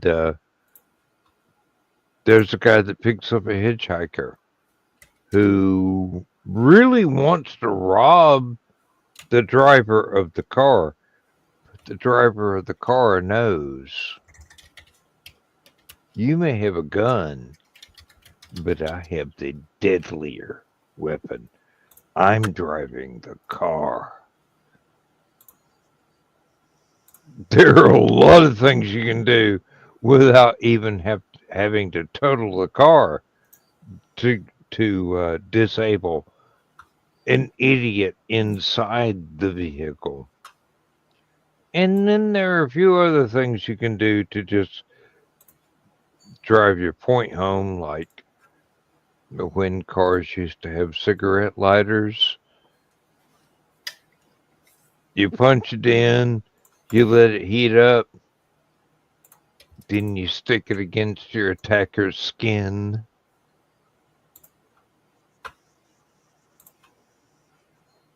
What are you going to do? I'm going 70 miles an hour down the highway.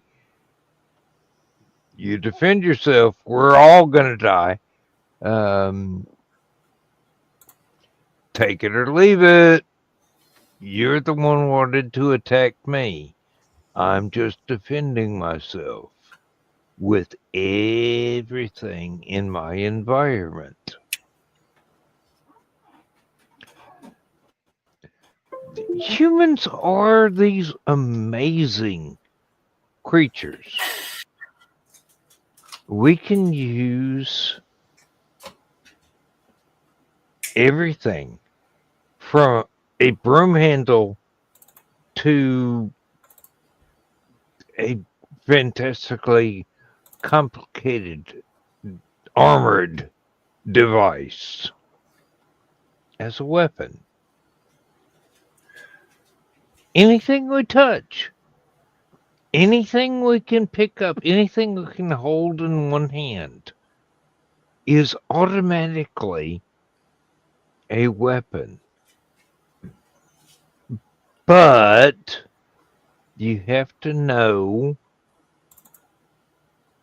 what that thing can do and what will stress its limits beyond the circumstances you're asking of it. Yeah, you can break a broom and you got two jagged pieces of a wooden stick, which are two other weapons. You can pick up a rock,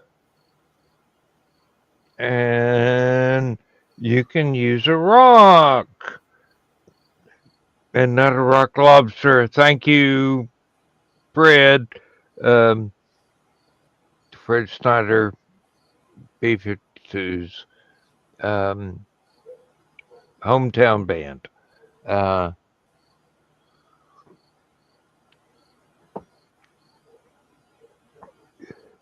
Your imagination, your mind is the actual weapon. Resources are just tools.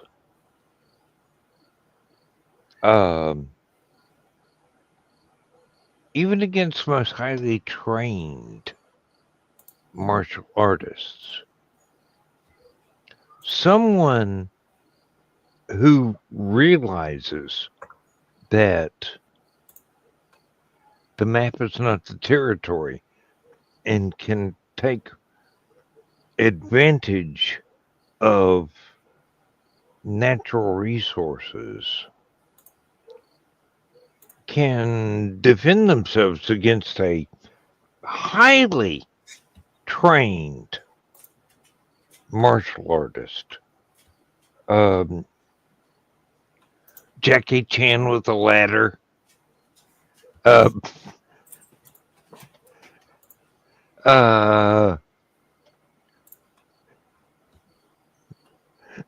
Me with a Ford tractor. Yeah. You want to get plowed? Yeah, I can get you plowed real quick. No, more like drive over and park. You ain't getting up from there real quick. No, mops, broom handles, um, rakes, hose, not that kind. The other kind, and you know, shovels. Oh God, a shovel is a extraordinarily deadly implement. You do not want to go up against anybody with a shovel. Um, they will either chop the top of your head off or they will bury you.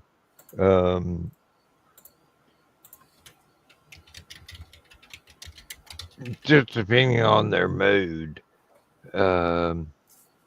Anything. Uh,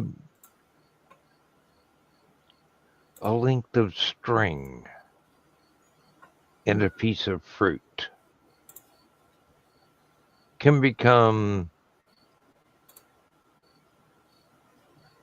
well, not exactly a bolo, but fairly close to a throwing weapon. Something that will tangle people's feet up or catch wild game.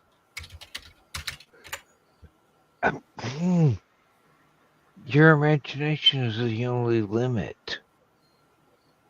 What can you think of that you can do with the raw materials you have on hand? I mean, sincerely, Thesis and I could probably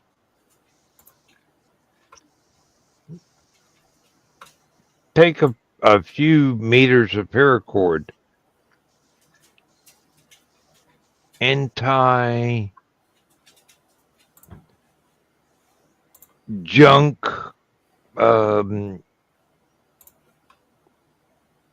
otherwise useless swords together and make some kind of melee weapon. Like you would basically spin it like a lasso, but it was all bladed edges all the way around. We could do that. Mm-hmm. On the spur of the moment, there is no word for it. There is no pattern for it. There's no method behind it, except this is what I have. Come at me, bro. Humans are the most dangerous weapon ever. Human imagination is the most resourceful weapon cabinet ever. When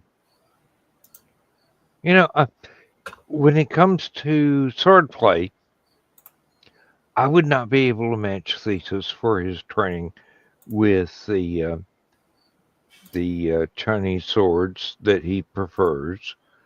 I could probably hold my own briefly with a fencing foil or a rapier or a saber because I've been trained in those things for months and months. But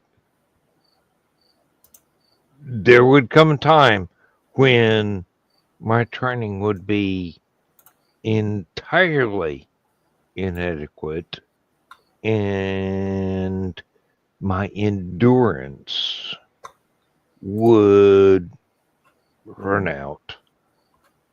And Thesis being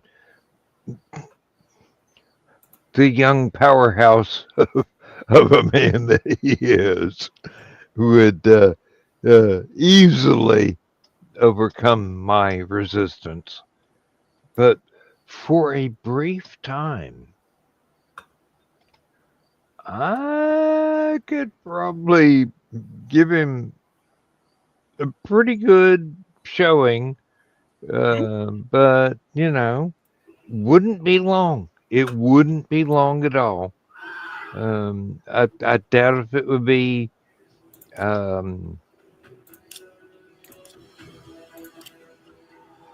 No, I'm not going to use that metaphor, am I? No. About 15 minutes, maybe 20. No. I'd run out of gas.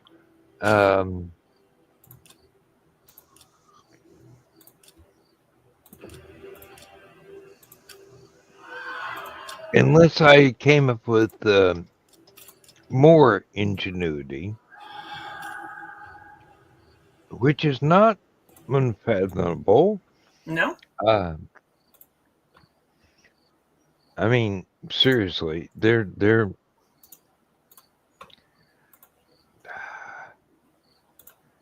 The old warrior is old for a reason.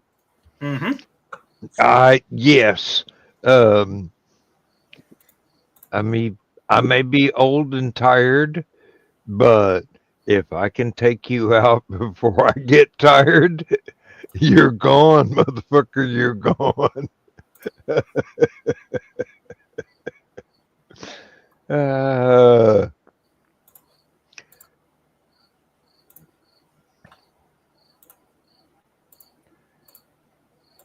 I still believe that for a good 10 or 15 minutes, Thesis with his favorite sword would find it very difficult to get past my guard with my favorite sword. And like I said, 10 or 15 minutes, yeah, and that's gentlemanly. If we actually wanted to kill one another,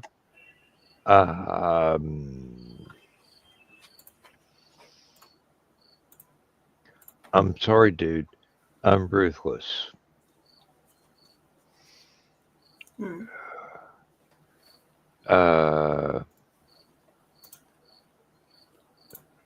I got kids and a wife. They want me to come home. No rules. No quarter. This is the way it is. And basically, it takes all the fun out of it, doesn't it? Look, it's Betty Page. What? Where? Stat. Yeah. I mean, it's the difference between Princess Bride and outright murder.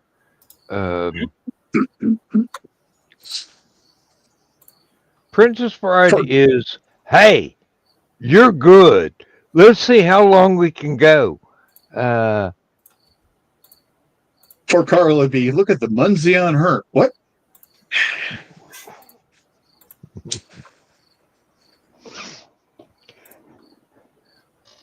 Look, she's naked. She has red hair, and it's not on her head.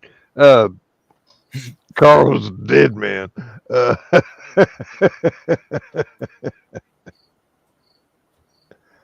Oh no, no. Seriously, it depends on your motivation, your resources, your knowledge, your level of skill and your determination.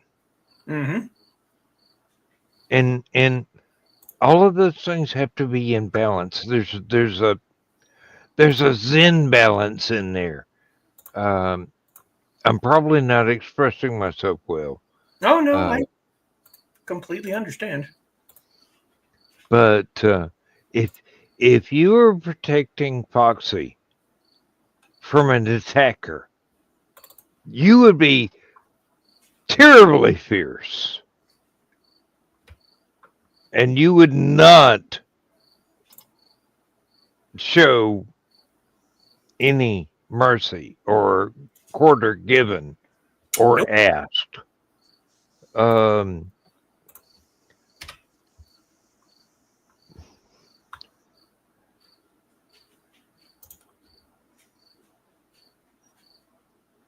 Same with you, Richie. If it were you and yours and someone was coming at you,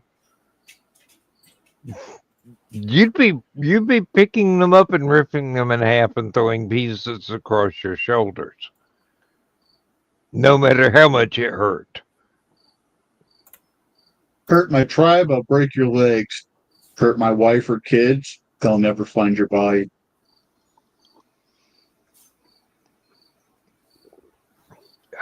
I know lakes like that.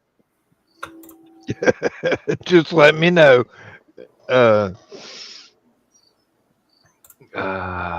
Just make sure you don't dump the body in Lake Superior.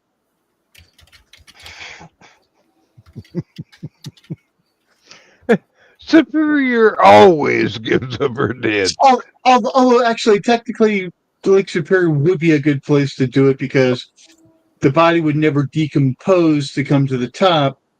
They'd have to dive to find it. But if they dive to find it, They die. No decomposition happened. So,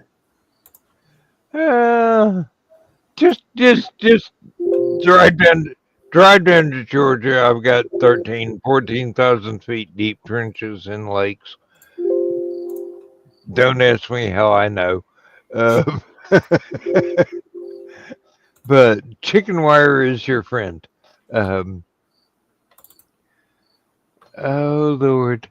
And now I've got people going, weren't you in that serial killer chat room? And I'm going, still am.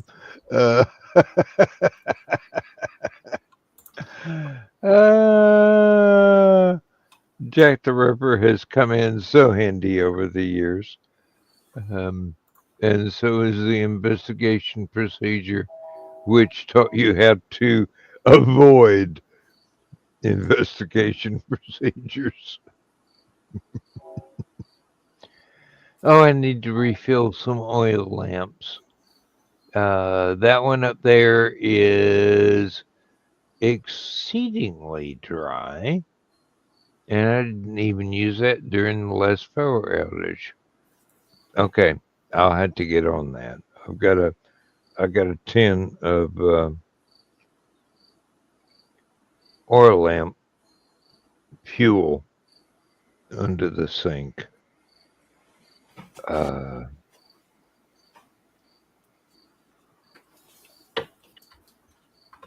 didn't write that down.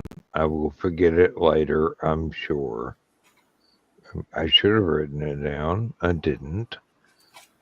Well, this is what I get for thinking.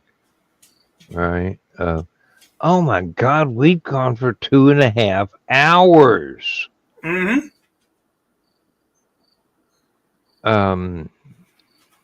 Guys, we can keep going if you want to. Carl's gonna cuss us out lividly tomorrow when he tries to catch up. But I don't care. The more Carl cusses, the cuter Donna gets. I didn't say that, did I? Hmm, we should probably think about closing this out so we can all three get on with our lives. Yes, we'll probably go to sleep within about 12 minutes after we end the show, but not because it's a choice for me. It's because I won't be here with my friends having fun. Which is no way guilting you into staying longer.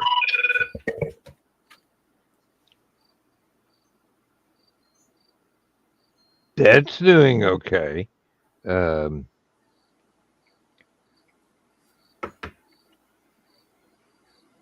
I know that phone sound, but I don't know exactly what y'all have got it set for. Now,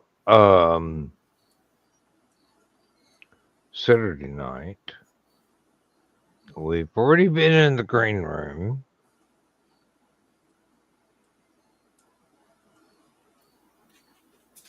That was quick.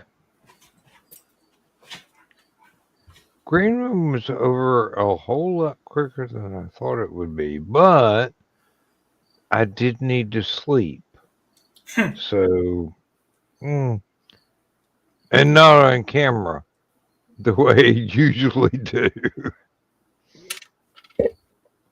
Yeah, as soon as you logged out, like maybe what 10 seconds after that, Joe Dog, came in. Dodged that bullet, didn't I?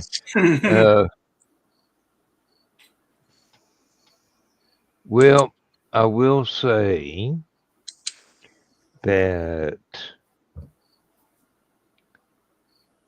it has been a real pleasure, and I enjoy every moment that I get to spend with you guys and other people that are not here at the moment, but sometimes are.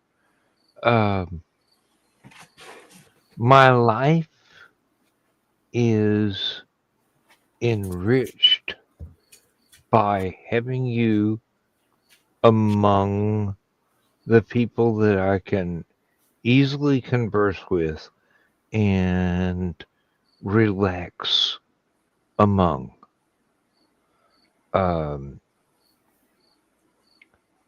No thesis, I will never be able to defeat you in sword to sword combat, but I'll give you a good 5 or 10 minutes. Oh, I'm sure it'd be more than that because I'm entirely defensive, so I wait for other people to move. I have been known to stand completely stone still for 7, 8 minutes just waiting for someone else to move. And I'm very defensive myself, and I am basically adverse to attacking someone who isn't actively attacking me. So we can stand there for 2 weeks going, you ever gonna do anything? No, dude. Are you? No. And then Richie comes through and goes, I'm gonna pick both of you up and smash your foreheads together like they were bookends. And can you please do something? And it won't be in a bullying way. It'll be more like either use the ceramics for their intended purpose or get off the pot.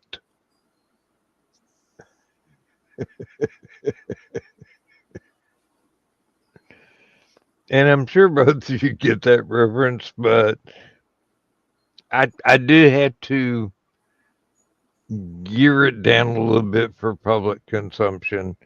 All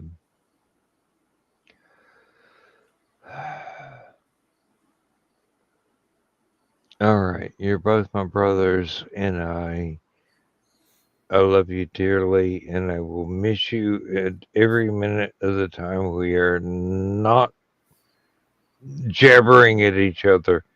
But I sincerely need to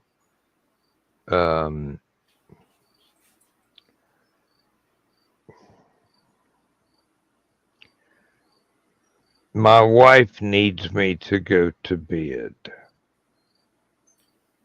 so that she can sleep.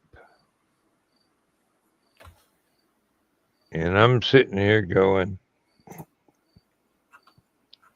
I thought that was what the cartoon channel was for, so you can sleep. No. Turns out that's another channel entirely. But good night. Thank you for being here. Anybody that watches this either live or in the repeats, thank you for being here. If you drop a like, thank you very much. I appreciate Pick it up, that. dust it off, 10-second rule. And if you subscribe, I don't know why, but thank you. And just have fun. This is what life is for. Have fun. Otherwise,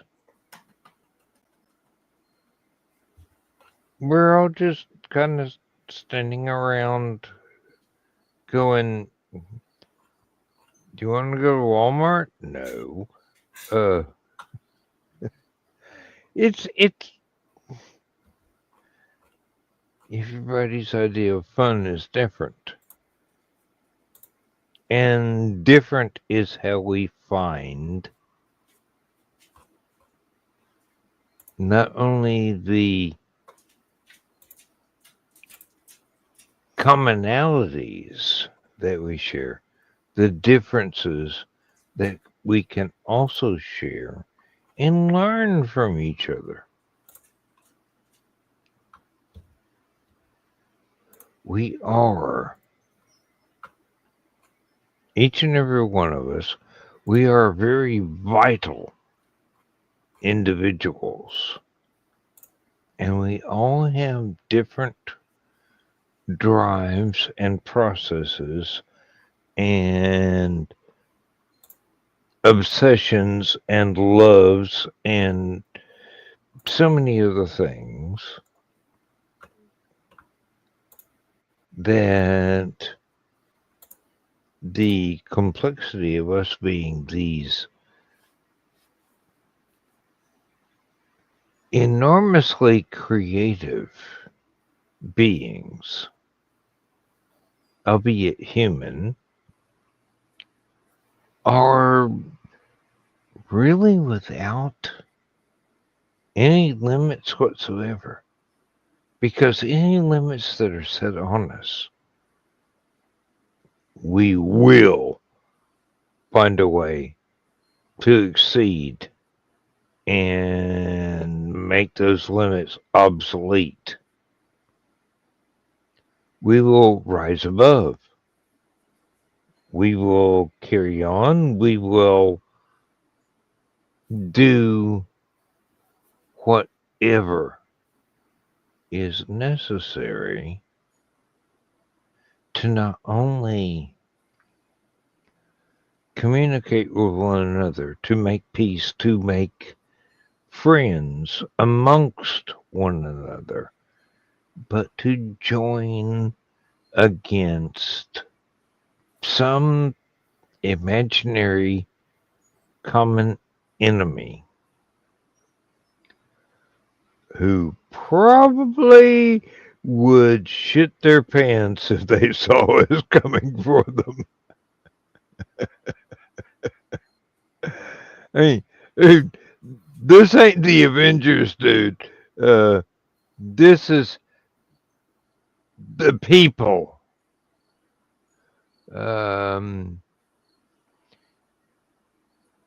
And believe me, Richie is a whole lot scarier than Captain America, and I'm a whole lot scarier than Deadpool. And Thesis is a whole lot scarier than Daredevil. You just don't know it yet.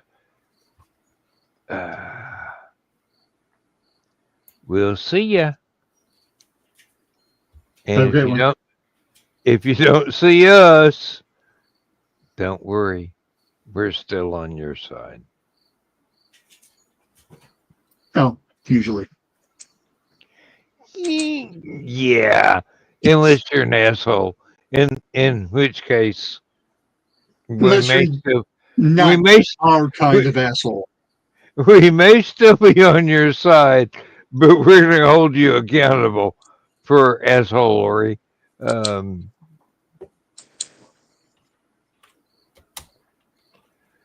Gentlemen, love you. Thank you. See you on the flip side. Have a great one.